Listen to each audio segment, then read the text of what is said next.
안녕하세요. 뉴스와 사람들입니다. 지난 12월 28일 교웅에 북한에 핵이 있다고 두려워 말라 라는 발언에 대해 예비역 장성 출신의 한설 교수는 다음과 같이 밝혔었지요. 북한 핵을 생각하지 말고 강력 대응하라는 윤석열의 발언은 매우 위험하다. 남한의 대통령이 그렇게 말했으니 북한은 남한에게 자신들이 가진 핵의 위력을 선보여야 하는 상황을 강요받게 되었다. 그럼에도 불구하고 남한이 북한의 핵에 전혀 아무런 변화가 없다면 북한은 자신들의 핵이 남한의 실질적인 위기를 초래한다는 상황을 보여주어야 하는 것이다. 자신들의 핵이 단순한 엄포용이 아니라 실제적인 위협이자 위험이라는 것을 남측에게 보여주어야 하는 상황에 내몰리게 된 것이다.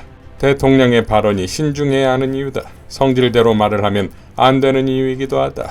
라고 밝혔었지요. 이어 이틀이 지나 지난 1월 1일 김정은은 핵탄 보유량을 기하급수적으로 늘리라고 공식 발표합니다. 즉 교웅의 발언에 북한의 실질적 위협을 남측에게 보여주기 시작했다 이거지요. 더 심각한 것은 조선일보와만의 신년 인터뷰에서 북핵 대응 관련 질문에 교웅은 미국의 핵 전력을 한미 공동으로 기획 연습하는 방안을 추진 중이다. 과거와 같이 핵우산, 확장 억제 등 미국이 보호해주는 방식이 국민을 납득시키기 어렵다.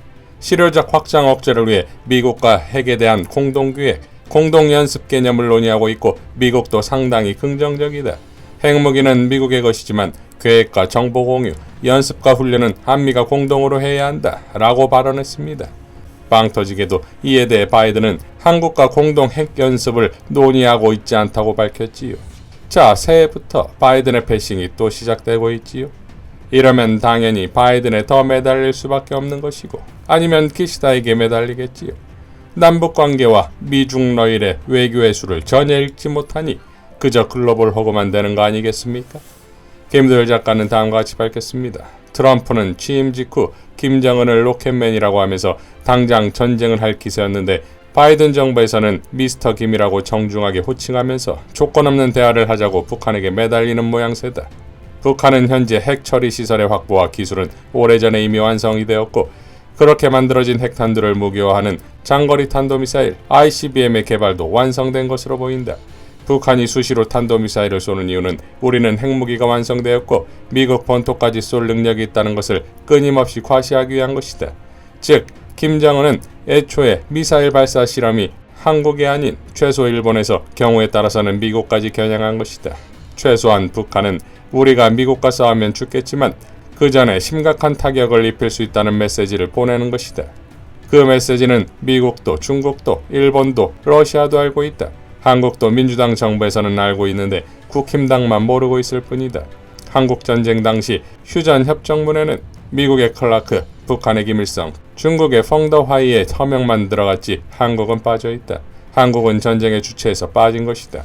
또한 일반적으로 정전협정 다음에는 평화협정으로 이어지는데 오직 한반도만 그 절차로 이어지지 못하는 이유는 북한의 김일성, 김정일, 김정은은 정전협정의 당사자들을 근거로 미국과 직접 평화협정을 맺자는 것인데 미국이 한국과의 동맹관계상 사실은 자신들의 동아시아 안보정책상 그것을 받을 수 없기 때문이다. 오히려 미국은 북한을 경제적으로 봉쇄하는 정책을 오랜 시간 펼치고 있는데 소련이 붕괴되고 중국이 경제적으로 부상하기 전에 1990년대에 북한은 미국의 경제 제재로 인해 극심한 고통을 겪었다. 굶어 죽는 인민들이 속출했는데 그때부터 북한은 오로지 이를 악물고 핵 개발에만 몰두했다. 이 시기를 북한에서는 고난의 행군이라고 한다.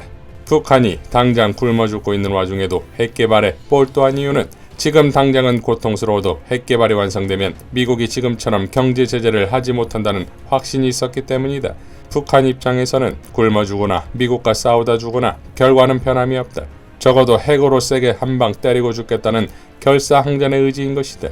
대한민국이 한국전쟁 때 전작권을 반납한 이래 실제 북한과의 국방 예산의 차이가 월등하게 차이가 나도 여전히 안보에 있어서 미국에만 의지해서 기생하는 것에 반해 북한은 한국이 아니라 자신들이 정전협정을 맺었던 당사자인 미국을 대상으로 전쟁 준비를 하고 있으며 외교 정책도 그런 관점에서 펼치고 있는 것이다. 일본이 북한을 두려워하는 이유도 비슷한 맥락이다. 이를 두고 북한의 벼랑 끝 전술이라고 폄훼하기에는 그들은 절박했고 또한 효과적이었다. 하물며 미국의 대북 경제 제재도 전혀 효과를 보지 못하고 있는 와중에 북한은 드디어 핵처리 기술과 장거리 미사일까지 완성했으니 이제는 미국과 일본이 동쪽을 타는 단계에 이르게 된 것은 너무나 당연하다. 현 단계에서 미국의 선택지는 둘 중 하나밖에 없다.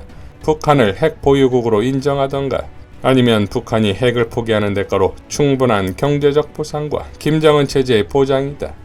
미국뿐만 아니라 중국, 러시아, 한국 모두 당연히 후자의 솔루션을 원한다. 오직 일본만 한반도 전쟁을 통해 이웃 국가가 위협이 될 수 없는 수준으로 박살나고 그 과정에서 자신들은 장기 불황에 빠져나오는 경제적 이익을 얻기를 바랄 뿐이다. 실제 지난 문재인 정부에서 후자의 솔루션이 꽤 진전이 된 것도 사실이다. 싱가포르 회담이나 휴전선 회담이 그렇다. 그런데 마지막 순간에 트럼프가 자신의 국내 정치적 이슈 때문에 그것을 포기했다. 그 때문에 김정은은 미국과 한국에 대한 신뢰를 사실상 접었는데 이후 윤석열이 대통령이 되는 순간 완벽하게 포기한 것처럼 보인다. 하지만 미국의 입장에서는 북한을 핵보유국으로 인정하는 것은 너무나 손해가 막심하다. 공인된 핵보유 국가의 국제적 위상은 미국조차 함부로 할 수 없을 만큼 높아지기 때문이다. 그래서 바이든은 선제 타격을 외치고 확전을 주장하는 윤석열은 완벽하게 무시한 채 김정은을 직접 달래가며 대화를 하고 있는 것이다. 아마 미국 입장에서는 엄청난 선물 보따리를 약속할 것이다. 먼저 포기하면 경제 제재를 해지할까에 리비아나 이란 모델 수준이 아니라 북미 불가침 조약이나 경우에 따라서는 북미 수교까지 나올 수 있다. 또 한편으로는 북한과의 협상이 풀어질 것을 대비해서 일본을 통해 직접 북한을 견제하는 전략도 함께 쓰는 것이다. 일본이 유사시 북한을 직접 타격하는데 한국의 동의는 필요 없다는 자신들의 평화헌법을 무시하는 주장에도 미국이 신속하게 동의하는 성명을 낸 이유가 미국 입장에서는 당근과 채찍을 함께 사용해야 하는 배경에서 비롯된 것이다. 북한은 미국의 전향적인 모습을 보면서 쇼미더머니를 외치고 있을 것이고 거기에 불꽃놀이도 하고 무인기도 날리면서 한국 정부가 우왕좌왕하는 모습을 보면서 비웃고 있을 것이다. 미국의 지원을 받아 무기가 월등해도 공산군에 패배했던 국민당군의 모습을 지금 윤석열 정부를 보면서 느낄지도 모른다. 이런 급박한 한반도의 정세를 무시한 채 윤석열은 멀쩡한 청와대를 버리고 국방부를 선제 타격해서 무인기가 들어와도 멀쩡히 구경만 하는 당나라 군대를 만들어버렸고 확전을 이야기하고 있고 이미 창설된 드론 부대를 만들라 지시하는 한심한 짓을 하고 있는 것이다. 또한 이런 긴박한 정세에 대해 대북, 대외 방첩 활동을 해야 할 국정원 조직을 검사들을 보내 박살내버리고 과거 국정농단에 개입하면서 인터넷 댓글이나 달도록 지시한 과거 국정원장들을 사면 복권시켜 복귀할 준비를 시키고 있는 중이기도 하다. 공든탑을 무너뜨리는 것은 순식간이다. 그래서 우리는 하루라도 빨리 무능하고 무식하고 무속에 심취한 대통령을 퇴진시켜야 하는 것이다. 2023년의 가장 중요한 목표가 나에게는 윤석열 퇴진이 아닐까 싶다. 라고 밝혔습니다. 자, 김용민 PD도 다음과 같이 밝혔지요. 윤석열 씨가 강릉 낙탄 사고 당시 국방부 발표대로 조기에 보고를 받았다고 치자.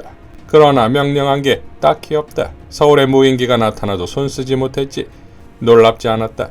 이런 윤 씨가 전쟁 준비 운운한다. 물론 전쟁을 걸어오면 피하지 말아야 한다. 주권 국가가 손을 놓을 수는 없는 법이다. 그러나 윤 씨는 군 통수권자이다. 윤 씨가 과연 작전 지휘할 능력이 있을까? 압수수색과 전쟁은 다르다. 압수수색은 상대방의 방어권이 없음을 전제한다. 그러나 전쟁은 이판사판이다. 국민은 안다. 유사시 윤 씨는 숨을 것이다. 상황이 평정되면 나타나 군을 질책할 것이다.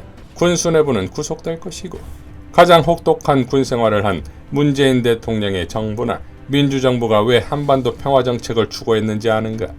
우리가 100발을 쏘는 것으로 인해 가난한 상대가 입을 피해와 상대가 한 발을 쏘았을 때 부유한 우리가 입을 피해는 비교할 수 없기 때문이다. 또 전쟁의 기운만 나면 주식이니 투자니 채용이니 직격탄을 입기 때문이다. 겁 많아서 이런 게 아니다.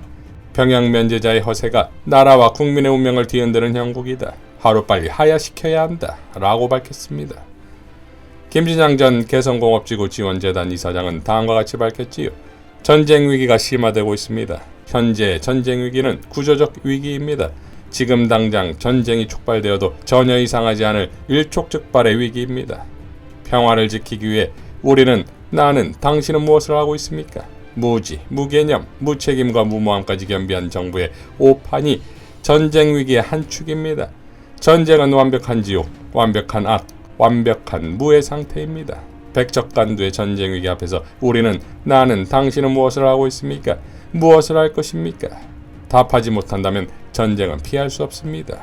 라고 밝혔습니다. 자, 국정무능에 경제무능에 외교무능에 이어 안보무능까지 그야말로 총체적 위기에 대한민국 2023이다 이겁니다. 이미 12구 이태원 참사로 국내의 안전은 무너졌고 이제는 국외 안전, 즉 전쟁 위기로 아예 대한민국을 무너뜨리려는 것입니까? 대한민국의 주인인 국민이, 시민이 지켜야지요. 그러니 대한민국 안보와 평화의 시작은 경태진입니다. 이상 뉴스와 사람들이었습니다. 시청해주셔서 감사드립니다.